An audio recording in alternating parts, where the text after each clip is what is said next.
एवं आंचलिक पाणीपाग विज्ञान केन्द्र पक्षर पाणीपाग जनित एक विशेष सूचना सामना आसी। तेज बर्तमान जहाँ सूचना मिली दुर्बल दाना वायुमंडल में मिसी जाइए। आज फिटिला पाग रहीन दिन काँ भाँ वर्षार संभावना रही। ओडिशा रे केबे वर्षा आसिबो एवं केते प्रतिशत वर्षार संभावना रही ताने वीडियो संपूर्ण अपडेट पाइपर। ता पूर्व वीडियो को लाइक करूँ, चैनल को सब्सक्राइब कर पाखर बेल आइकन को दबाई ऑल नोटिफिकेशन उपरे ऑन कर रखु, जहाँफल लाटेस्ट पाणीपागर सठिक सूचना सर्वप्रथम आम चैनल रे आपण पाइपर। तेज लेट नक चलतु खबर उपरे नजर पकाइबा।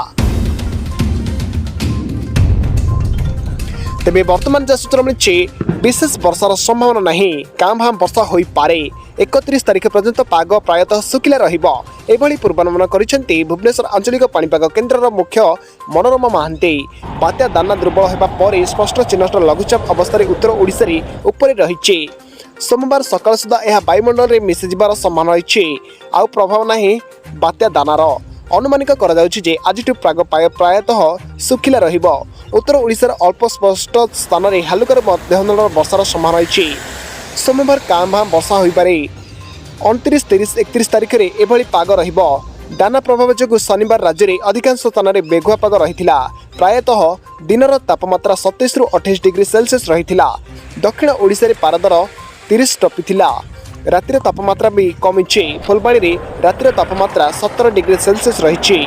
सेपरी कोरापुट रे 19.8 डिग्री सेल्सियस रही बेले ढेंकानाल रे 19.8 डिग्री सेल्सियस, अनुगुल रे 19.9 डिग्री सेल्सियस रही। शनिवार वर्षार प्रकोप कमी। सकाळ संध्या भितर केन्दुझर रे 20 मिलीमीटर वर्षा होता बेले खोर्धा रे 18 मिलीमीटर वर्षा रेकर्ड होइछि। से बेले आउ किछि स्थान में हालुकारू मध्यम वर्षार होइछि जनापड़ी। तेबे आगामी दिन में 31 तारिख पर वर्षार संभावना होता बेले केतेक स्थान में वर्षा हो पारे जनापड़ी।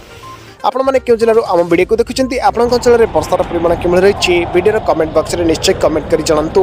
तेबे यह आज मुख्य खबर। जदि वीडियो आपको भल लगी था वीडियो को लाइक करूँ, सांगसाथी मान सहित वीडियो को अधिक मात्रा व्हाट्सएप जरिए शेयर करूँ। जदि आम चैनल अच्छे प्रथम थर पर चैनल वीडियो देखुं चैनल को सब्सक्राइब कर पाखर बेल आइकन को दबाई ऑल नोटिफिकेशन पर ऑन कर रखु, जहाँफल लाटेस्ट पाणीपाग सठिक सूचना सर्वप्रथम आम चैनल पाइपर। रिपोर्ट मिलन ओडिशा।